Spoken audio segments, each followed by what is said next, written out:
7h, 9h, Europe 1 matin. Le livre du jour à présent, Nicolas Caro, c'est un poche, le roman de Florent Oiseau. Florent Oiseau, jeune écrivain très talentueux, c'est l'écrivain du banal et du moyen, le défenseur des losers magnifiques. En général, les pitchs de ses livres tiennent sur un post-it, mais c'est oublier les dizaines de micro-histoires dissimulées à l'intérieur. Son dernier roman s'appelle Tout ce qui manque, il sort chez Pocket.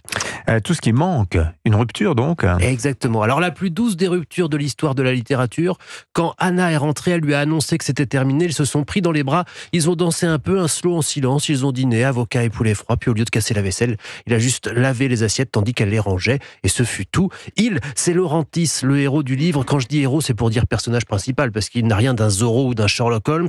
C'est un écrivain sans trop de succès, juste assez quand même pour vivoter et ne faire que ça, et quand il n'écrit pas, il traînasse et il écoute Autoroute FM parce qu'il aime bien quand la musique s'interrompt pour annoncer des bouchons ou la présence d'un patrouilleur sur la route, il s'invente sa petite histoire. Et donc on va traînasser avec lui, c'est ça le roman. Alors au début, mais cette rupture justement va le bouleverser à un point qu'il décide de réagir, il décide de partir dans la maison de ses parents disparus en Dordogne, de s'isoler pour écrire, mais écrire non pas cette fois comme il le fait habituellement pour décrire l'errance et le rien, écrire un livre sur Anna pour la reconquérir, et on le suit. Sur la route, un chien, un bâtard sans collier décide de le suivre aussi. En chemin, il nous raconte ses expériences de salon littéraire un peu partout en France, ça sent le vécu, c'est très drôle.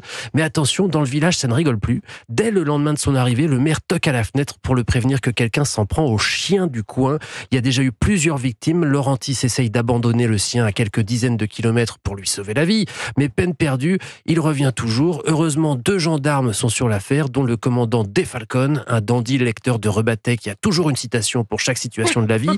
C'est un roman très drôle avec une pointe de mélancolie quand même, heureusement. Un regard intelligent et lucide sur le monde, mais sans se prendre au sérieux. Un lecteur de Rebattet, il n'y en a pas beaucoup qui le revendiquent ça aujourd'hui. Très peu, surtout les héros de romans. Merci beaucoup Nicolas Caro. Tout ce qui manque, donc le roman de Florent Oiseau en poche. La sortie de la semaine, Marie Jiquel, vous l'entendez, c'est solennel, c'est aérien, c'est de la magie. Le magicien officiel de la patrouille de France, Gaël Brinet, on l'appelle le pilote de l'illusion. Il a monté un spectacle baptisé Mirage, consacré à l'aéronautique, et réussi la prouesse de faire apparaître un avion sur scène. Et oui, en un claquement de doigts, un Alpha Jet flamboyant apparaît sur scène. Émerveillement du public et du magicien Gaël Brinet qui réunit ses 2 passions, l'aéronautique et l'illusion. Alors vous allez le voir, l'histoire derrière ce tour est assez romanesque. Pour le réaliser, Gaël contacte un magicien américain, Brett Daniels, qui avait monté et réussi ce tour de l'avion à Las Vegas en 2000.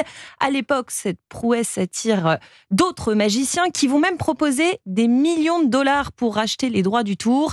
Et finalement, des années plus tard, c'est le petit Frenchy Gaël, sa passion pour l'aéronautique et 10 000 dollars qui l'emporte. Il a fallu 5 années de travail, de répétition dans un hangar de 600 mètres carrés pour accomplir ce tour. Et bien sûr, Dimitri, il fallait un avion. Oui. C'est l'armée de l'air qui le lui a prêté.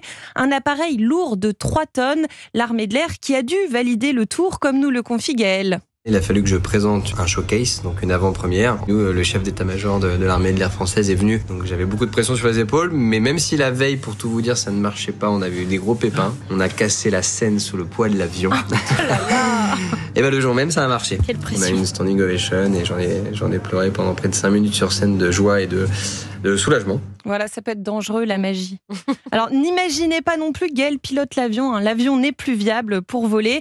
Mais le magicien propose évidemment d'autres tours, celui de passer dans une turbine d'avion en marche ou de se cacher dans le public via un siège éjectable. Tout un programme. C'est génial. Est-ce que Tom Cruise apparaît à un moment donné? Non, mais Tom Cruise est au courant de. C'est quoi le truc, Marie Jiquel? L'avion tombe comme ça? Moi, je ne le sais pas. Oh là là. En tout cas, ça Faut marche aller le bien. voir. Faut enquêter, Marie. Mirage, donc, le spectacle du magicien Gaël Brinet à Paris, à la scène musicale le 23 novembre, puis ce sera à partir de janvier au Zénith de Lyon, Marseille, Bordeaux, Toulouse, Voilà, etc. il faut des grandes scènes, évidemment. Bon, et vous le prenez cet avion parce que c'est votre dernière sur l'antenne d'Europe 1, Marie Jiquel. Oui, je suis un peu triste. Bah oui, voilà. Vous allez nous écouterai. manquer, Marie. Vous allez nous manquer à l'antenne et vous allez nous manquer aussi au bureau. Oh, Ouais. Vous allez me faire pleurer. Je suis sensible le matin. Allez, bon vent à bord de l'avion de Gaël Brinet. Sans doute que vous passerez au-dessus du studio d'Europe 1. Ce sera toujours la bienvenue. Avec plaisir.